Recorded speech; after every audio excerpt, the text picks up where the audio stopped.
नमस्कार। आप देख रहे हैं क्वालिटी लर्न पॉइंट।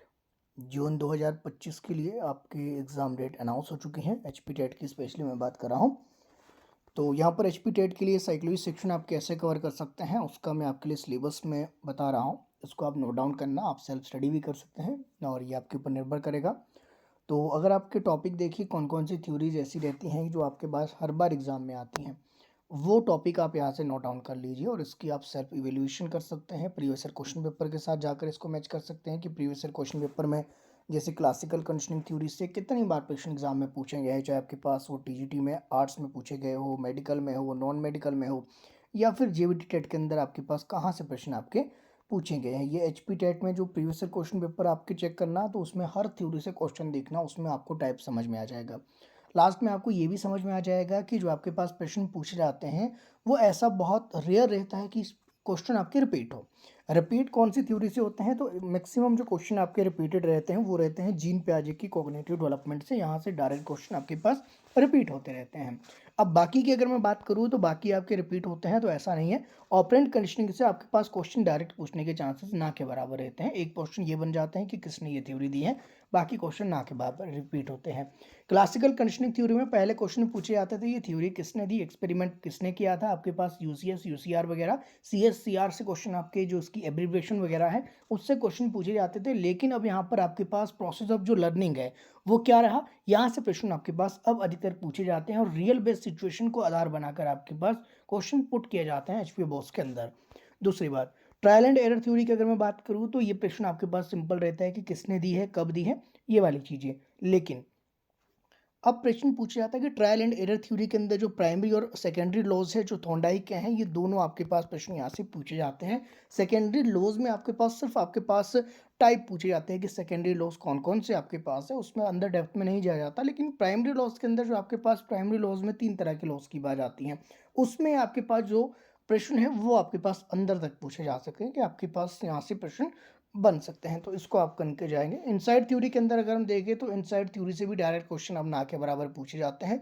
हालांकि ये जरूर पूछा जाता है कि इसके जो आपके जिसने साइकोलॉजी की ये थ्योरी दी थी इनसाइड थ्योरी, इसके जो आपके पास प्रतिपादक है उससे प्रश्न ये पूछने की संभावना रहती है कि वो किस विचारधारा से संबंधित है।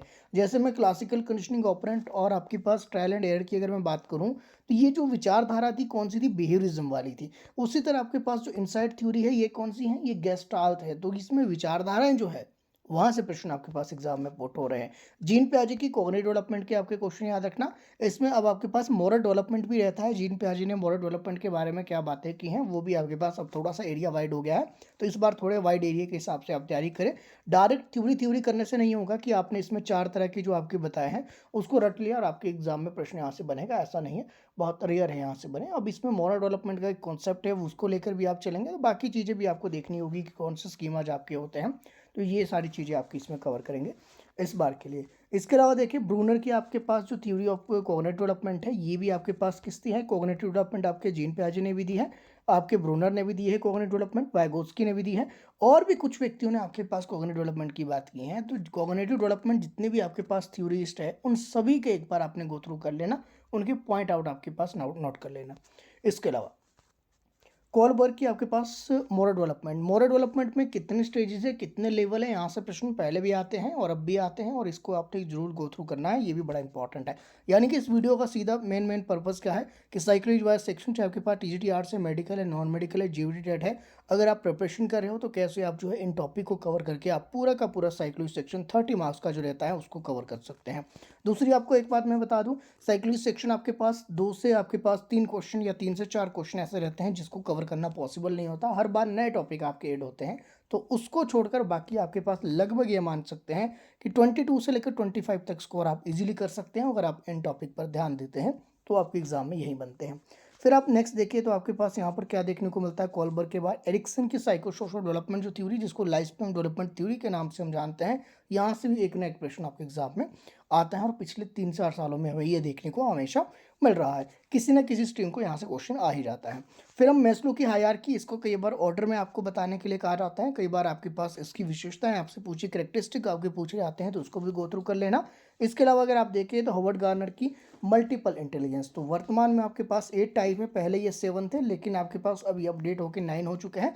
तो 9 को अभी रहने देना क्योंकि 8 को ही as a right answer consider किया जाता है। तो 8 के टाइप कौन कौन सा है तो उसको आप जरूर गो थ्रू करेंगे। नेक्स्ट आपके पास है गिलफोर्ड का त्रिआयामी सिद्धांत, जिसको 3 डायमेंशनल थ्योरी भी आपके कहा जाता है। 3 आयाम कौन कौन से थे, इन तीनों आयाम के नाम आपसे पूछे जा सकते हैं। इसके अंदर कितने तरह के टाइप है, जैसे कि आपके पास 5 है, 5 है, 6 है, इस तरह से, जिससे मिलकर ये लगता है पता है कि आपके पास कितने तरह की बुद्धि की बात की गई है। 180, पहले ये वो आपके पास 150 था और सब स्टार्टिंग में आपके पास ये 120 था। उसके बाद इसमें जो आपके पास अमेंडमेंट हुआ 150 फिर ये कहलाया और बाद में अब वर्तमान में हम इसको देखते हैं तो 180 आपके पास यहाँ पर टाइप देखने को मिलता है। जिस तरह से मल्टीपल इंटेलिजेंस है, ठीक उसी तरह से गिलफोर्ड में भी यही आपके पास बात की गई है कि इंटेलिजेंस कितने तरह की हो सकती है। All theories of intelligence, intelligence की जितनी भी थ्योरी है उसको सारे गो थ्रू करके जाना। इसके अलावा आपके पास psychoanalytic theory of personality development, जो कि आपके पास सिगमंड फ्राइड की आपके पास है, एस फ्राइड जिसको कहा जाता है या सिगमंड फ्राइड हम इसको कहें, तो इनकी ये थ्योरी है इडिगो सुपर इगो, जिसमें 3 अवस्थाएं मन की भी, कॉन्शियस, अनकॉन्शियस, सबकॉन्शियस, इन तीनों की बात की गई है। साथ में इन अवस्थाओं का भी आपने देखना कि ईद क्या होता है, ईगो क्या होता है, सुपर ईगो क्या होता है, कितना कितना परसेंट इसका रेशो आपके रहता है आपके माइंड का। लर्निंग डोमेन्स, 3 तरह के डोमेन्स आपके देखने को मिलते हैं, तो ये भी आपको पता होना चाहिए 3 तरह के डोमेन्स है, उन डोमेन्स पर किस व्यक्ति ने काम किया है। जैसे कि आपके पास जो है कॉग्निटिव डोमेन्स आपके पास अफेक्टिव हो गया, साइकोमोटर हो गया। कॉग्निटिव की अगर मैं बात करूँ तो कॉग्निटिव डोमेन्स पर बेंजामिन ब्लूम ने काम किया है, तो इसको और आगे जाकर आपको गो थ्रू करना होगा और ज़्यादा डिटेल में इसको पढ़ना होगा। लर्निंग डिसऑर्डर की हम बात कर लेते हैं। लर्निंग डिसऑर्डर आपके बहुत तरह के हो सकते हैं, कुछ में आपके पास जो लर्निंग डिसऑर्डर में हम रीडिंग डिसऑर्डर भी देखते हैं, कई जगह आपके पास रिटन डिसऑर्डर भी हम देखते हैं, मैथमेटिकल डिसऑर्डर आपके पास हो सकते हैं। इस तरह के आपके पास डिसऑर्डर जितने भी हैं उसको गो थ्रू करना। पहले 3-4 आपके पास थे, अब ये मॉडिफाई होकर लगभग 6 से 7 तरह के डिसऑर्डर आपके देखे जाते हैं। उसके अलग अलग टाइप के क्या क्या नाम है वो आप जरूर गो थ्रू करेंगे। नेक्स्ट अगर देखिए आपके पास concept of growth and development, यहाँ से डायरेक्ट क्वेश्चन नहीं बनता है, लेकिन अब इतनी चीज़ें आपने याद रखनी है।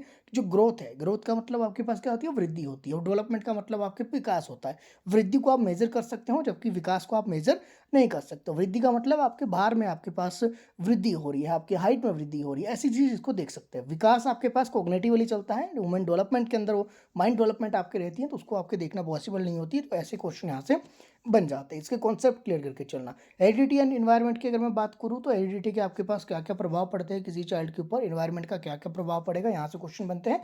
इंडिविजुअल डिफरेंसेस कितने तरह के हो सकते हैं, यहाँ से क्वेश्चन आपके एग्जाम में पूछे जाते हैं। मेमोरी कितने तरह की हो सकती है और उसके अंदर कितने लेवल होते हैं, कितने पॉइंट होते हैं, कौन सी मेमोरी क्या आपके क्या कार्य है, शॉर्ट टर्म मेमोरी को क्या कहते हैं, इमीडिएट मेमोरी को क्या कहते हैं, ऐसे लॉन्ग टर्म मेमोरी क्या होती है, कि इसकी स्पेसिफिकेशन आपके क्या होगी, यहाँ से क्वेश्चन। अल्बर्ट बंडूरा ने सोशल लर्निंग थ्योरी है, इससे क्वेश्चन बनता है, बिल्कुल बनता है। सोशल लर्निंग थ्योरी में अल्बर्ट बंडूरा ने क्या क्या कहा है कि किस तरह से सोशल लर्निंग थ्योरी आपके लिए इंपॉर्टेंट है। किसी भी व्यक्ति में आपके पास विकास होगा सोशल लर्निंग थ्योरी में क्या क्या एस्पेक्ट होके, किस तरह से पहले आपके रिमेंबरिंग की जाएगी, फिर आगे जाकर उसको आपके पास जो है याद करने की कोशिश की जाएगी, याद करने के बाद उसको जो है एट द एंड हम क्या देखते हैं कि रिजल्ट के तौर पर हमें एज इट इज़ वैसी चीज़ें आपके देखने को मिलती हैं जो कि किसी बच्चे ने सीखी थी किसी को देखकर। तो आपके पास ये चीज़ें आपके पास इंपॉर्टेंट है। केटल ने 16 तरह के पर्सनालिटी फैक्टर की बात की है, तो 16 तो याद करना पॉसिबल नहीं है, लेकिन ये जरूर याद रखना कि 16 पर्सनालिटी फैक्टर थ्योरी किसने दी है, केटल की दी है। इसमें पर्सनालिटी के 16 तरह के अलग अलग जो व्यक्तित्व को दिखाने का प्रयास किया गया है। तो कितने 16 तरह के व्यक्तित्व हैं, इसको भी अगर गो थ्रू करेंगे तो मुझे लगता है कि पूरी की पूरी साइकोलॉजी अगर हम देखें तो लगभग आपके पास जो है आराम से आपके पास 12 से 15 घंटे के अंदर ये टॉपिक कंप्लीट आपका हो जाता है, सारी तरह की थ्योरी आपकी। रोशांक इंक ब्लॉक टेस्ट ये आपके देख लेना। आइसिंग की जो आपके पेन थ्योरी जिसको कहा जाता है ये देख लेना। थेमेटिक एप्रिसिएशन टेस्ट आपके देख लेना। इसके अलावा आपके पास जो है बाकी जितना हो सकता है पॉसिबल उतने आपके पास अपने नोट्स बनाइए। प्रीवियस ईयर क्वेश्चन पेपर देखिए। प्रीवियस ईयर क्वेश्चन पेपर में अगर आप देखिए तो आपके पास लगभग 300 क्वेश्चन अगर आप प्रीवियस ईयर क्वेश्चन पेपर का देख लेंगे। यहाँ पर तो ये मैंने वैसे एवरेज आपके पास है, यहाँ पर ऐसा नहीं है कि आपके 300 ही देखने। मैं ये कहता हूँ कि मोस्ट इंपॉर्टेंट आपके पास 200 क्वेश्चन को आप नोट डाउन कीजिए। अगर ये कर पाए तो मुझे लगता है कि 200 क्वेश्चन अगर आपको लगता है प्रीवियस ईयर क्वेश्चन पेपर में कोई भी आपको इंपॉर्टेंट है उनको छांटिए और छांटने के बाद उसको आपके नोट डाउन कीजिए, तो आराम से आपके पास लगभग लगभग मैंने कहा 5 से लेकर 6 क्वेश्चन आपके रिपीट हो जाते हैं।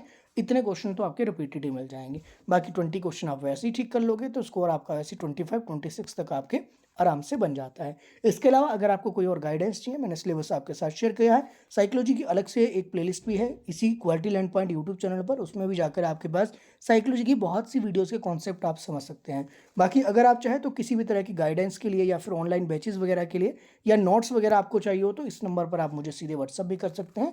बाकी आप चाहें तो यहाँ पर मेरे साथ बने रह सकते हैं।